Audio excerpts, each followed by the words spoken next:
দর্শক স্বাগত সবাইকে এনটিভির নিয়মিত আয়োজন আইএফআইসি ব্যাংক নিবেদিত সংলাপ প্রতিদিনে। আপনাদের সাথে আছি আমি নজরানা চৌধুরী।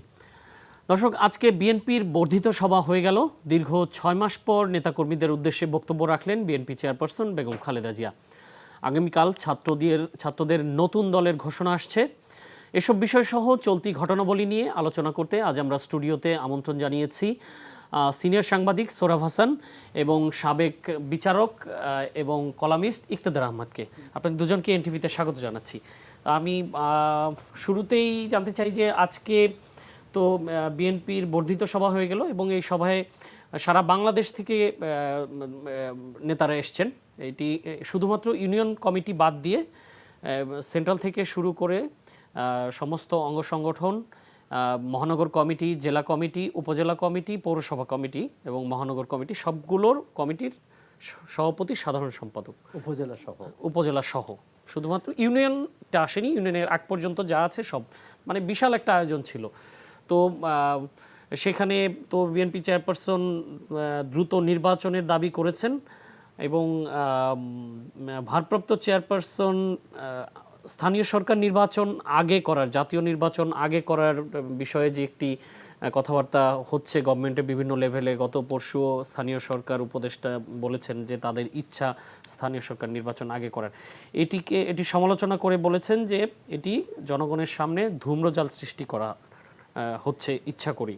তো সোহরাব হাসান, আপনি কি মনে করেন যে এই বর্ধিত সভা আসলে সারা দেশের বিএনপির যে বিশাল কর্মী বাহিনী এবং বিএনপি এখন বর্তমানে বাংলাদেশের সবচেয়ে বড় রাজনৈতিক দল, জনগণও নিশ্চয়ই তাদের দিকে তাকিয়ে আছে, তো তারা আসলে কি মেসেজটা দিতে চাচ্ছে এই মিটিংয়ের মাধ্যমে? ধন্যবাদ। ইফতেখার ভাইকে শুভেচ্ছা। রাজনৈতিক দল তো তার কার্যক্রম, স্বাভাবিক যে অনুষ্ঠান, স্বাভাবিক যে কমিটি সম্মেলন, বর্ধিত সভা ইত্যাদি করে থাকে। কিন্তু আমাদের এখানে রাজনৈতিক দলগুলো ঠিক যেভাবে তৃণমূল পর্যায় থেকে কেন্দ্রীয় পর্যায়ে যেভাবে একটা সমন্বয় থাকা দরকার, অনেক ক্ষেত্রেই দেখা যায় না, বিশেষ করে দলীয় কমিটি নির্বাচনের ক্ষেত্রে। যেটা বর্ধিত সভা সেটি নয়। তো আমি মনে করি যে এটি আগামী সম্মেলন এবং নির্বাচন, বিএনপির সামনের সম্মেলন এবং জাতীয় নির্বাচন দুটোকে সামনে রেখেই এই বর্ধিত সভা।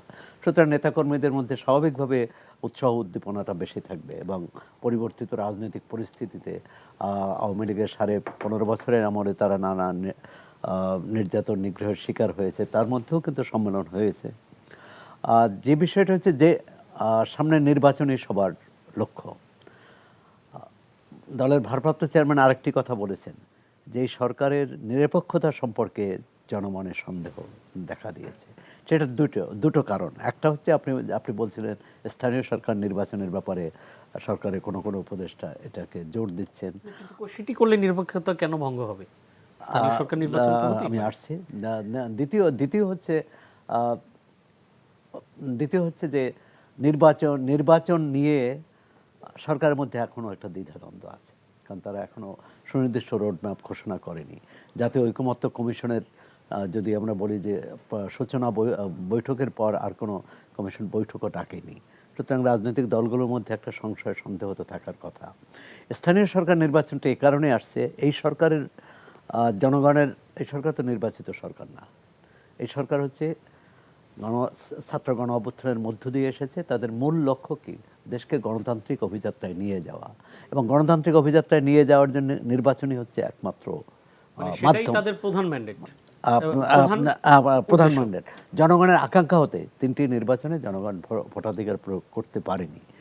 স্থানীয় সরকার নির্বাচন সাধারণত আমাদের যে অভিজ্ঞতা, সব সরকারই, বিশেষ করে সামরিক সরকার এবং অনির্বাচিত সরকার, সেনা সমর্থিত 2 বছরের সরকার সহ, তারা প্রথমেই স্থানীয় সরকার নির্বাচন করে একটা রাজনৈতিক ভিত তৈরি করার জন্য, তার সমর্থক গোষ্ঠী তৈরি করার জন্য। এই সরকার তো অন্তর্বর্তী সরকার এবং তারা বলেছেন যে তাদের কোনো রাজনৈতিক অভিলাষ নেই। সুতরাং সেক্ষেত্রে স্থানীয় সরকার নির্বাচন করাটা তো মানে করার ক্ষেত্রে তাদের নিরপেক্ষতা নিতে প্রশ্ন আসবে। আর যেহেতু নতুন একটি দল আগামীকাল ঘোষণা হতে যাচ্ছে, সেখানে প্রশ্ন, এবং সেই দলের যারা নেতৃত্ব দিবেন তাদের কেউ মন্ত্রিসভায় আছেন, কেউ কেউ উপদেষ্টা পরিষদে আছেন, কেউ কেউ উপদেষ্টা পরিষদে, একজন উপদেষ্টা পরিষদে পদত্যাগ সরেও গেছেন, মানে পদত্যাগ করেছেন দলের নেতৃত্ব নেওয়ার জন্যে। সুতরাং স্বাভাবিকভাবে সরকার এবং ওই নতুন দলের সম্পর্কের মধ্যে একটা ধোঁয়াশা রয়ে গেছে। এটি আমি মনে করি সরকারের স্পষ্ট করা উচিত। আর বিএনপির এই সম্মেলন, এর আগের দলের ভারপ্রাপ্ত সম্পাদক অনেকবার কিন্তু বলেছে যে দলীয় নেতাকর্মীদের তাদের সামনে একটা বড় পরীক্ষাটা হচ্ছে সততার, পরীক্ষাটা হচ্ছে নিষ্ঠার, পরীক্ষাটা হচ্ছে রাজনৈতিক আচরণের, পরীক্ষাটা হচ্ছে রাজনৈতিক তাদের অঙ্গীকার, যে সেই অঙ্গীকারটা কতটা রক্ষা করতে পারবে, জনগণের আকাঙ্ক্ষা কতটা পূরণ করতে পারবে। বলছিলেন যে আগামী নির্বাচন হবে সবচেয়ে কঠিন পরীক্ষা। তা আমার মনে হচ্ছে যে এই বর্ধিত সভার মাধ্যমেও নেতাকর্মীদের, তৃণমূলের নেতাকর্মীদের প্রতি এই বার্তাটা দেওয়া হয়েছে। ধন্যবাদ। আমরা একটু ইকতেদার আহমেদ, আপনার কাছে জানতে চাই যে সোহরাব হাসান যেটি বলছিলেন যে স্থানীয় সরকার নির্বাচন করাটা আসলে এই সরকারের প্রধান লক্ষ্য উদ্দেশ্য হতে পারে না, মূলত গণতান্ত্রিক প্রক্রিয়ায় নিয়ে যাওয়ার জন্য, দেশকে গণতান্ত্রিক প্রক্রিয়ায় নিয়ে যাওয়ার জন্য জাতীয় নির্বাচন করাটাই তাদের প্রধান টার্গেট হওয়া উচিত। আপনার কি মতামত? দেখুন, এই সরকারটি তো হচ্ছে হলো অন্তর্বর্তী সরকার। এখন অন্তর্বর্তী সরকারের দায়িত্ব কি? অন্তর্বর্তী সরকারের দায়িত্ব হচ্ছে হলো দ্রুততম সময়ের মধ্যে একটা নির্বাচনের আয়োজন করে তারপরে হচ্ছিল জনমতের প্রকৃত প্রতিফলনে যারা নির্বাচিত হবে তাদের নিকট ক্ষমতা হস্তান্তর করা। এবং এর আগেও যে আমাদের যে এই যে নির্দলীয় তত্ত্বাবধায়ক সরকার ছিল, তখন তো তাদের জন্য 90 ডেজ টাইম ছিল। তো 90 ডেজ টাইম তো আমি মনে করি যে যথেষ্ট হতো। এখানে তো ধরেন ওনাদের তো 6 মাস অলরেডি অতিক্রম করেছে, এখনও কিন্তু ওনারা রোডম্যাপ ঘোষণা করেনি। এখন রোডম্যাপ কবে ঘোষণা করবে সেটারও কিন্তু কোনো সুনির্দিষ্ট কোনো এই ধারণা এখনো পর্যন্ত ব্যক্ত করেনি আর কি। তো সেক্ষেত্রে প্রধান উপদেষ্টা তো একবার বলেছেন যে ডিসেম্বরের মধ্যে হতে পারে নির্বাচন। না, হতে পারে, এটা তো সুনির্দিষ্টভাবে তো ওইভাবে বলেন নাই। উনি বলেছেন ডিসেম্বরে হতে পারে, আবার ওনারই মন্ত্রিসভার উপদেষ্টা পরিষদের আরেকজন সদস্য বলেছে যে এটা জুনেও হতে পারে, 2026-এর জুনেও হতে পারে। এখন কখন হতে পারে এই ব্যাপারে তো তাদের পক্ষ থেকে সুনির্দিষ্টভাবে এখন পর্যন্ত কোনো কিছু বলা হয়নি। এবং সুনির্দিষ্টভাবে যদি বলা না হয়ে থাকে তাহলে আমরা তো একটা দোলাচলের মধ্যে থাকবো যে কখন নির্বাচন হবে। এখন ধরেন যে আপনি বলছেন যে স্থানীয় সরকার নির্বাচন নাকি জাতীয় নির্বাচন আগে হবে, আমি মনে করি যে অবশ্যই জাতীয় নির্বাচন আগে হওয়া উচিত। স্থানীয় নির্বাচন তো ধরেন আপনার এটা হচ্ছে হলো যে এই স্থানীয় প্রশাসন, স্থানীয় প্রশাসনের নির্বাচন আপনি জাতীয় নির্বাচন করার পরে আপনি যদি স্থানীয় নির্বাচন করেন তাহলে তো কোনো অসুবিধা নাই। এখন জাতীয় নির্বাচন আপনি করবেন, তো জাতীয় নির্বাচনের জন্য আপনাকে তো একটা রোডম্যাপ দিতে হবে, তো সেই রোডম্যাপ তো এখনও দেয় নাই আর কি। মূলত আসলে জাতীয় নির্বাচন হওয়াটাই সবচেয়ে জরুরি এবং প্রথম কাজ হওয়া উচিত। প্রথম কাজ হওয়া উচিত রেগুলার কাজের বাইরে। ওনাদের ম্যান্ডেটটা কি? ম্যান্ডেটটা তো হলো যে এটা একটা অন্তর্বর্তী সরকার, এটার কাজই হলো যে একটা এই জাতীয় নির্বাচন আয়োজন করা, সকল দলের মানে অংশগ্রহণের মাধ্যমে যেন সেই নির্বাচনটা হয় এবং এই নির্বাচনটা যেন অবাধ, সুষ্ঠু এবং নিরপেক্ষ হয়। তো সেই দৃষ্টিতে তো আমরা দেখছি না যে মানে কোনো ধরনের অগ্রগতি হচ্ছে। ওনারা তো মানে অনেকটা কখনো বলতেছে যে স্থানীয় নির্বাচন আগে হবে, আবার কখনো বলতেছে যে জাতীয় নির্বাচন আগে হবে। তো কোন নির্বাচন আগে হবে এই ব্যাপারেও তো ওনারা তো আসলে তো সন্দিহান। ওনাদের মধ্য থেকে মানে অবাধ, সুষ্ঠু এবং নিরপেক্ষ নির্বাচনের যে কথাটি ইকতেদার আহমেদ বলছিলেন, আমি সেই বিষয় নিয়ে শুরু করতে চাই। সোহরাব হাসান, আপনি বলবেন যে এই ধরনের নির্বাচন অনুষ্ঠান করার মতো সক্ষমতা কি এই সরকারের আছে? কি মনে হয়? একেবারে গত 6 মাসের নির্বাচন করার সক্ষমতা সরকারের থাকে না। নির্বাচন করে কিন্তু জনগণকে যদি নির্বাচনে অংশগ্রহণের সুযোগ দেওয়া হয়, মানে বাধাবিঘ্ন ছাড়া সেই নির্বাচনের পরিবেশ থাকে, তাহলে নির্বাচন সুষ্ঠু হবে। এটা যে সরকারই হোক, যত দুর্বল সরকারই হোক, এবং ওই সরকার যদি কোনো অংশীদার না হয়, সরকারের নিজস্ব বর্তমানে যে আইন শৃঙ্খলা পরিস্থিতি, আপনার কি মনে হয় এইভাবে চলতে থাকলে একটি সুষ্ঠু নির্বাচন, অবাধ নির্বাচন করা সম্ভব?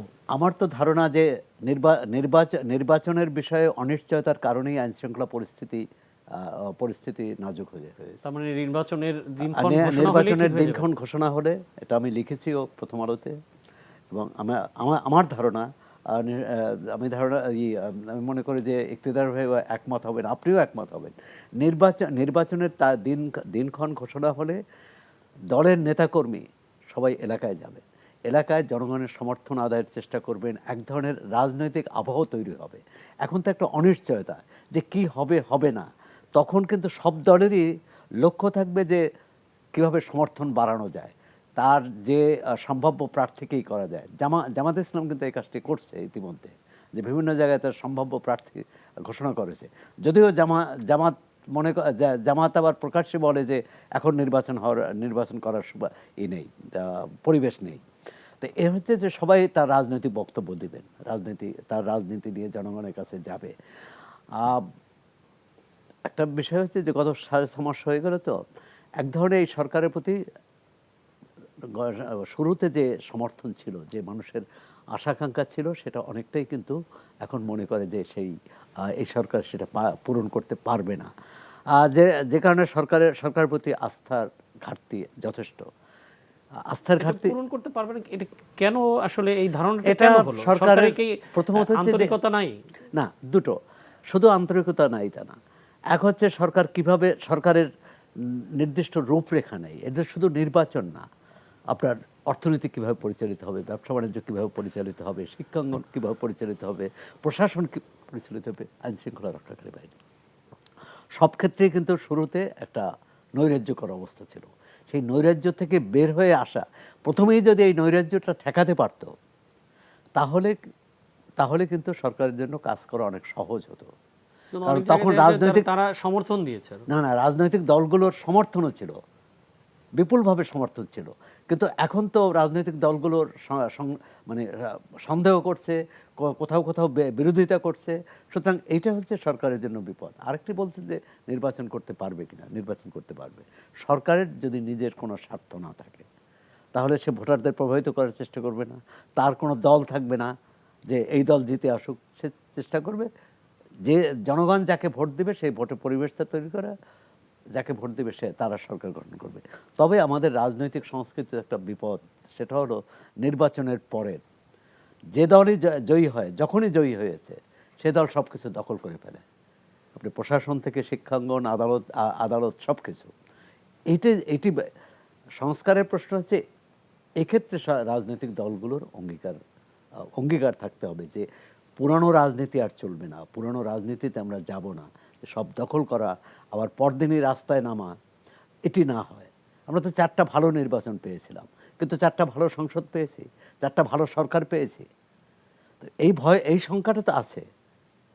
এখন সেক্ষেত্রে রাজনৈতিক দল, বিশেষ করে বড় দল হিসেবে বিএনপির দায়িত্ব, আবার রাজনৈতিক, আপনি যেটা বললেন যে রাজনৈতিক সুষ্ঠু পরিবেশ, সুস্থ পরিবেশ, আইন শৃঙ্খলা স্বাভাবিক থাকা, সেক্ষেত্রে সরকারের যেমন দায়িত্ব, রাজনৈতিক দলগুলোরও দায়িত্ব আছে, ছাত্র নেতৃত্বেরও দায়িত্ব আছে। কারণ তারা এত বড় একটা অভ্যুত্থান করলো, কিন্তু তারা নিজেরা তো এক থাকতে পারছে না। তারা জাতিকে ঐক্যবদ্ধ করবে, কিন্তু তারা নিজেরাই যদি ঐক্যবদ্ধ না থাকে, ঐক্যবদ্ধ মানে সবাই একমত হতে হবে না সব বিষয়ে, দ্বিমত থাকবে, দ্বিমত প্রকাশের সুযোগটা থাকতে হবে। একটা ছাত্র সংগঠনের কমিটি গঠন নিয়ে যা হলো, এটা তো আমাদের পুরানো সেই কি বলে স্বৈরাচারী আমলের কথা মনে করিয়ে দেয়। তখনও এরকম কোনো দুই সংগঠনের মধ্যে অথবা একই সংগঠনের বিবাদমান গ্রুপের মধ্যে বিরোধ দেখা দিলেই মারামারি হতো, হানাহানি হতো, এবং সেটারই পুনরাবৃত্তি হচ্ছে। সুতরাং এটি তো মনে করি যে ছাত্র নেতৃত্বের বড় চ্যালেঞ্জ। তারা নতুন যে বাংলাদেশ করতে চাচ্ছে, এই ধারায় চললে তো সেই বাংলাদেশ হবে না, রাজনৈতিক ধারাও পরিবর্তন করতে হবে। আমরা একটু ধন্যবাদ সোহরাব হাসান। আমরা একটু ইকতেদার আহমেদ, আপনার কাছে জানতে চাই যে ইতিমধ্যে আমরা জেনে গেছি যে সদ্য পদত্যাগ করা উপদেষ্টা নাহিদ ইসলামকে আহ্বায়ক এবং আক্তার হোসেনকে সদস্য সচিব করে নতুন রাজনৈতিক দলের ঘোষণা আসছে আগামীকাল, এবং মোটামুটি যদ্দূর জানা গেছে যে দলটির নাম হচ্ছে জাতীয় নাগরিক পার্টি। তো আপনি কি মনে হয় যে এরা আসলে যেই কাজটি তারা জুলাই আগস্টে করলো সেই তারাই এই রাজনৈতিক দলটি গঠন করছে, তো কি মনে হয় যে বাংলাদেশের রাজনীতিতে এই দলটির ভবিষ্যৎ কেমন হতে পারে? না, রাজনৈতিক দল তো তারা গঠন করতেই পারে, এটা তাদের সাংবিধানিক অধিকার। এখন ধরেন রাজনৈতিক দল গঠন করে জনসমর্থন কতটুকু পাওয়া যাবে সেটা হলো মূল কথা। এখন ধরেন সরকারের থেকে রাজনৈতিক দল করা আর সরকারের বাইরে থেকে রাজনৈতিক দল করার মধ্যে অনেক পার্থক্য আছে। তো নাহিদ ইসলাম সদ্য পদত্যাগ করেছেন, আরও দুজন ছাত্র প্রতিনিধি এখনও কিন্তু সরকারে রয়ে গিয়েছেন। তো এছাড়া যে এই এই মানে এই যে এই বর্তমান অন্তর্বর্তী সরকার ক্ষমতা গ্রহণের পরে আমরা দেখেছি যে বিভিন্ন জেলা শহরে যে বৈষম্য বিরোধী ছাত্র আন্দোলনের যে এই ছাত্র প্রতিনিধিরা তারা বিভিন্ন জেলা শহর সফর করেছেন, এবং সফরকালীন দেখা গিয়েছে যে তারা যে প্রশাসনের সহযোগিতা নিয়েছেন। তো এই ধরনের যদি সহযোগিতা যদি নেয় তাহলে তো সেটা তো নির্বাচন নিরপেক্ষ হবে না। নির্বাচনকে যদি নিরপেক্ষ করতে হয় তাহলে অবশ্যই যে যারা সরকার পরিচালনার দায়িত্বে তাদেরকে একদম মানে নিরপেক্ষ থাকতে হবে। এখন তারা যদি ধরেন এই যে নতুন রাজনৈতিক দল গঠন হচ্ছে, এই দল গঠনের পিছনে যদি তাদের যদি ধরেন কোনো ধরনের পৃষ্ঠপোষকতা থাকে বা কোনো ধরনের নৈতিক সমর্থন থাকে, তাহলে তো সেটা তো যে আমি মনে করি আর কি যে সেটা আমাদের যে রাজনৈতিক অঙ্গনকে কলুষিত করবে। এখন আপনি যদি একদম অবাধ, সুষ্ঠু এবং নিরপেক্ষ নির্বাচন করতে চান তাহলে বর্তমান অন্তর্বর্তী সরকার হিসেবে যারা আছে তাদেরকে সম্পূর্ণরূপে নিরপেক্ষ থাকতে হবে এবং নিরপেক্ষ ভূমিকায় অবতীর্ণ হয়ে নির্বাচন অনুষ্ঠান করতে হবে এবং নির্বাচন পরিচালনা করতে হবে। এখন নির্বাচন তো করে নির্বাচন কমিশন। নির্বাচন কমিশন নির্বাচন পরিচালনার ক্ষেত্রে যে বিভিন্ন জেলায় রিটার্নিং অফিসার বা সহকারী রিটার্নিং অফিসার, প্রিজাইডিং অফিসার এদের সাহায্যে তারা নির্বাচন পরিচালনা করে। তো এখন ধরেন এই যে নির্বাচন কমিশনকে যদি প্রভাবমুক্ত করে নিরপেক্ষভাবে দায়িত্ব পালন করতে বলা হয়, তখনই কিন্তু সম্ভব যে নির্বাচন কমিশন তার দায়িত্বটা সঠিকভাবে পালন করবে। আর অন্যথায় তো ধরেন যদি নির্বাচন কমিশনের উপর যদি ধরেন সরকার যদি নির্বাচনকে প্রভাবিত করার চেষ্টা করে, সেক্ষেত্রে তো ধরেন যে বিভিন্ন রাজনৈতিক দলের মধ্য থেকে তখন তো আপত্তি আসতে পারবে। আমরা একটু একেবারেই সময় শেষ আমাদের। সোহরাব হাসান, আপনি যদি বলেন যে নতুন দলের আসলে ভবিষ্যৎটা কেমন দেখতে পাচ্ছেন? এটা তো নির্ভর করবে তারা ভবিষ্যৎটা তৈরি কিভাবে করতে পারবে, কি করতে চায়। প্রথমত এতগুলো দল, অগাস্টের পর বাংলাদেশ পরবর্তী অভিজ্ঞতাই বলবেন, অগাস্ট পরবর্তী অভিজ্ঞতা। বাংলাদেশে বহু দল আছে, এই দলের মধ্যে এই দলের বাইরে যে বা এই দলের মধ্যে এই দলের বাইরে যে একটি নতুন দল জনসমর্থন পাওয়া, অর্থাৎ সেক্ষেত্রে তাদের কর্মসূচিতে পুরো নতুনত্ব থাকতে হবে, তাদের আচরণের নতুনত্ব থাকতে হবে, তাদের পরিকল্পনায়, তাদের রাজনৈতিক দৃষ্টিভঙ্গিতে নতুনত্ব থাকতে হবে। সেক্ষেত্রে পুরানো ধারা থেকে তারা যে নতুন ধারা, যে নতুন জনগণকে নতুন বন্দোবস্ত করতে চাচ্ছে, অর্থাৎ বাংলাদেশের রাজনৈতিক সংস্কৃতিতে একটা পরিবর্তন আনতে চাচ্ছে, রাষ্ট্র কাঠামোয় পরিবর্তন আনতে চাচ্ছে। যখন দেখবে যে মানুষ যে সত্যি সত্যি তাদের মধ্যে পরিবর্তন আসছে, পুরানোদের থেকে তাদের ভাষাভঙ্গি, তাদের আচরণ, তাদের নীতি পরিকল্পনায় একটা ভালো বিষয় আছে, তখন তারা সমর্থন করবে। আর যদি দেখে যে পুরনো ধারাই চলছে তাহলে কিন্তু মানুষ বিবেচনা করবে যে নতুনরা কতটা নতুন। এই নতুন দলকে নিজেকে প্রমাণ করতে হবে যে তারা নতুন। ধন্যবাদ আপনাদেরকে। আমাদের একদম শেষ পর্যায়ে এসেছি, আমরা আজকের মতো এখানেই শেষ করব। দর্শক, আজ এখানেই শেষ করছি। আমাদের এই অনুষ্ঠানটি পুনরায় দেখতে ভিজিট করুন এনটিভি অনলাইন, www.ntvbd.com। সবাই ভালো থাকবেন, সুস্থ থাকবেন। ধন্যবাদ সবাইকে।